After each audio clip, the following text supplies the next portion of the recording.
as our guest and to spend a few minutes talking about your novels. They're all translated into Romanian as well. And I'm going to tell you, they're all bestsellers on the Romanian market.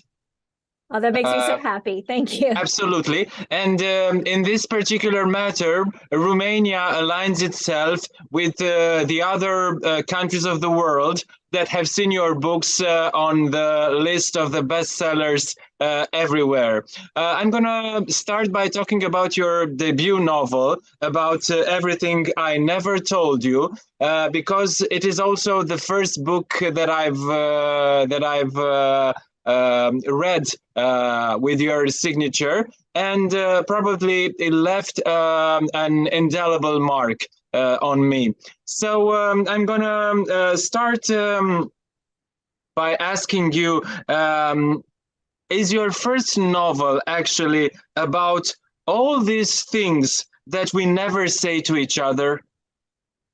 I think that's exactly what it's about. I think it's about all of the things that we keep to ourselves. Sometimes they're things that we don't want to share, but sometimes they're things we keep a secret because we don't want to hurt other people. I mean, there's lots of reasons that people don't say things to other people. One of the cliches is, I love you, right? We assume that the other person will know, but sometimes you need to hear that. And I think this story is about what happens in a family when they don't talk about those things.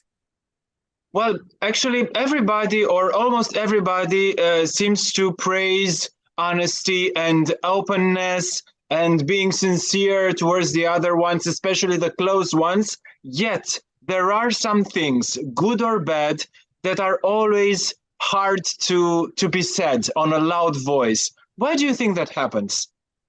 I think it's because when you share something that's very personal to you, it makes you vulnerable. It means that you're opening up, and it lets other people have an opportunity to hurt you. You have to trust them. You have to trust that they'll understand what you mean, and you have to trust that they will use that knowledge sort of to make your relationship better, rather than to damage you or to take advantage of you. And I think with the people that we love the most, the risk is the highest, right? If you love someone like your parent or your sibling or your child, there's the most to lose in that relationship if it goes badly. I think that's part of why it's so hard to share these things. You describe the struggles of a multiracial family in the United States, spread almost on 2 decades, from the middle 50s up to the, let's say, late 70s. Well, of course, some of the things described in the book changed dramatically. But among the profound things, do you think that these changes were equally significant as well? So I hope that we've made progress in being able to talk about things, or seeing a value in the openness and the honesty that you talk about. In the period of the book, those I think that wasn't the norm. There was still a lot of stigma, and there was the idea that you just bottle everything up and be tough and don't talk about it and get through it. And I think that hurt a lot of people. And now we have a slightly different culture, and I hope that means that some of those changes let us be more open with each other. The novel took the world by storm, and especially for a debut novel, it was a huge success. Were you prepared for this kind of global exposure, for all these accolades?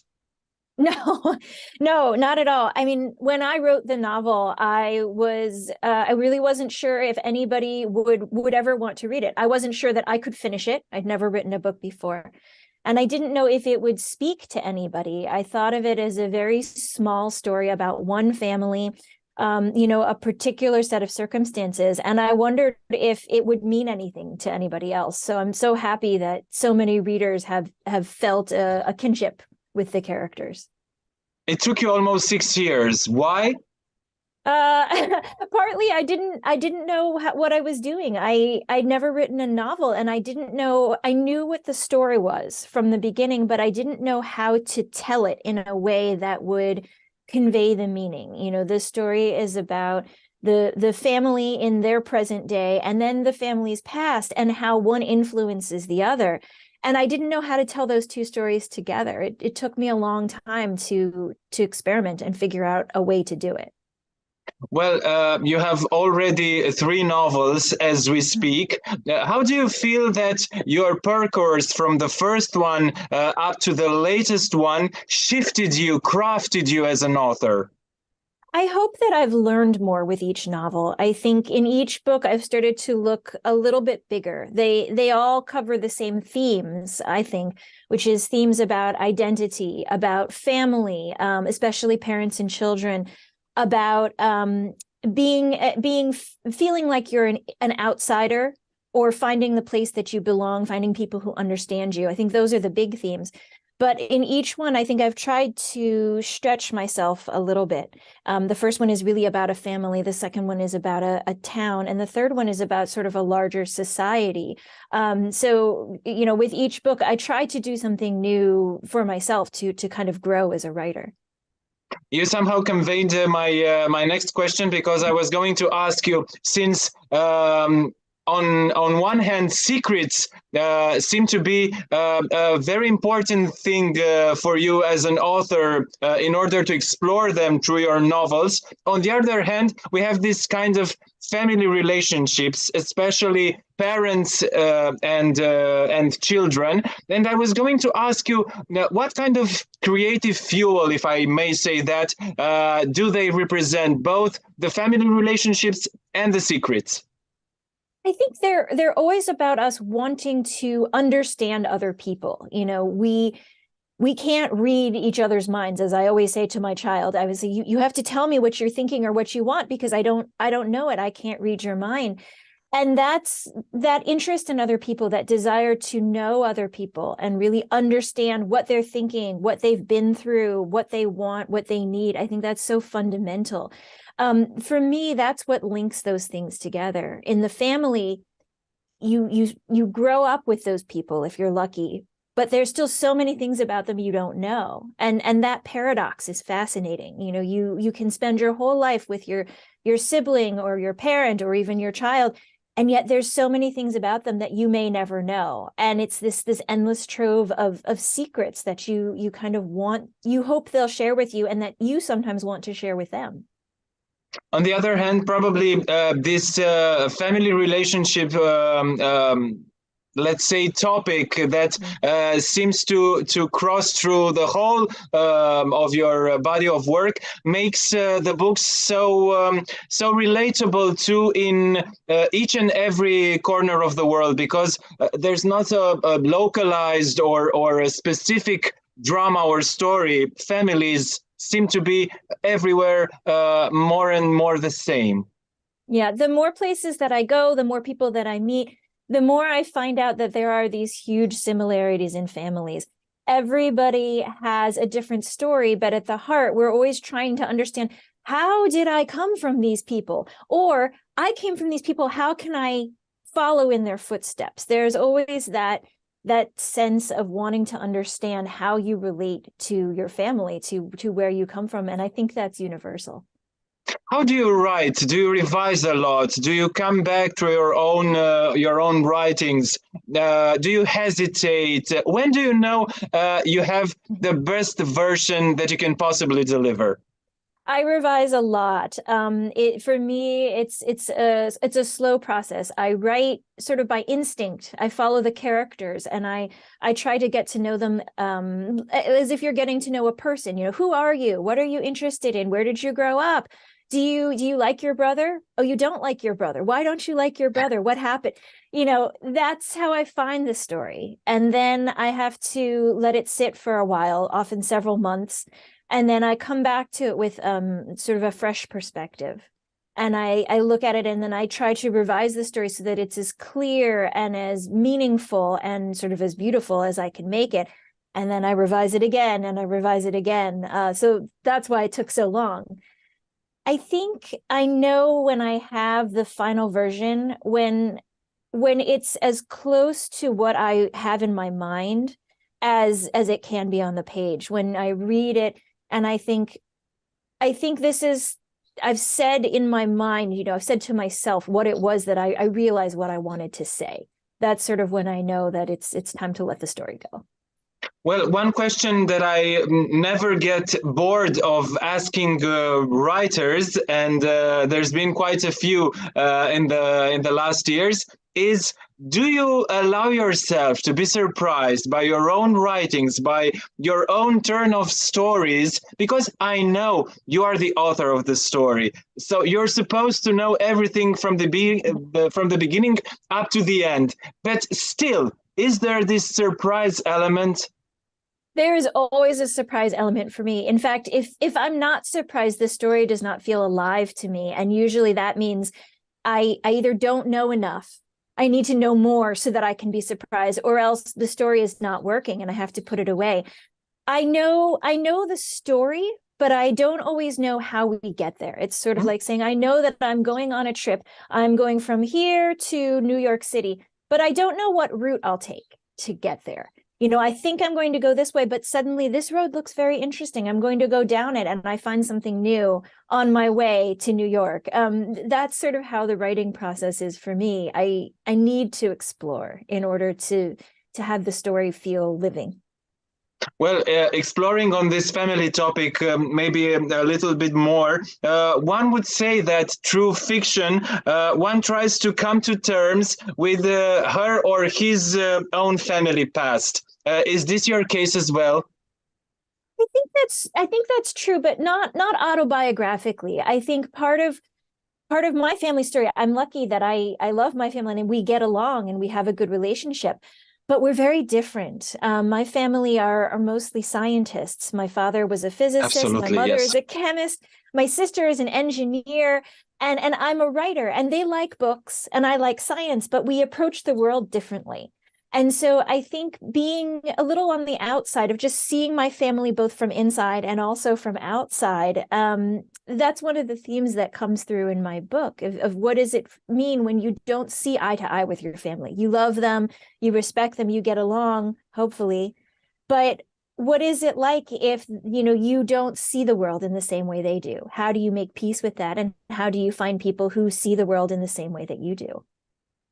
I was going to point this out. Both your parents are refined scientists. Your father a physicist, your mother a chemist. Did you inherit some of their keenness towards the exact sciences? I think I did, in at least in a very fundamental way. I always want to know how things work. I think that's what makes a scientist a scientist. They're trying to understand the universe, and they are doing it maybe in the laboratory, maybe on the atomic level. And I am thinking about it a lot in the people level, right? Where I'm like, how did you come to be this way? What made you do that thing? So I'm also trying to figure out how the world works. I think we're just coming at it from different angles. Your novels were or are in the process of being screen adapted. Now, how do you perceive this new level, this new life that the story gets from the screen adaptation?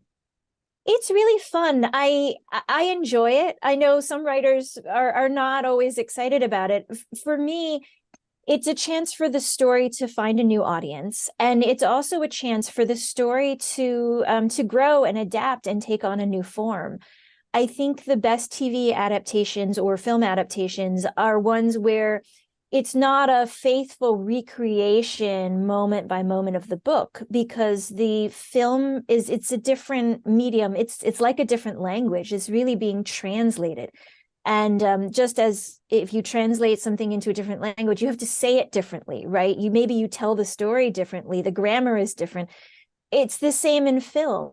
And part of the fun, I think, is getting to see how someone else spins your story a little bit. I use the example of it's like listening to a cover song. You want to hear the same melody, something that's familiar, the same words, but you do want to hear how the new musician puts their own mark on the story. And for me, that's the joy of the adaptation, is getting to see how other people can add to the story and turn it into something slightly new. Well, this is a spontaneous curiosity. When writing, do you actually visualize parts of the story as being part of a series or of a movie? Do you see the heroes, the characters, having the traits of a certain actor, of a certain public figure? I don't. I know other writers do sometimes. For me, I think the writing is very much from the inside out. So I'm not watching them. I'm trying to imagine myself in their mind, in their body. What does it feel like to be this character in this scene? And so when it comes time to think about, casting or how do we picture this person, it's actually quite hard for me because I'm used to seeing them from the inside and to think about what do they what actor would be good for this character. For me, that's actually a challenge. Are you actually the kind of author that gets immediately and intensively drawn into her own writing? I mean, you live their life. You are there in their stories, in their situations, in their context. Getting out of there sometimes can prove really difficult for you. Yeah, when I'm writing, I'm very immersed, and one part of my brain is always thinking about the story. So even if I'm cooking dinner or I'm, going on an errand, there's a part of my brain that's always thinking about that. And when I finish the book, I have to give myself a little bit of a break to not think about the next book right away. Maybe I'm not even reading. I need some time to kind of leave the other story and kind of say goodbye and detach my brain from all those characters. After you have ended a book, do you revisit it? Do you read certain chapters, certain passages and think, I could have done better here? I do.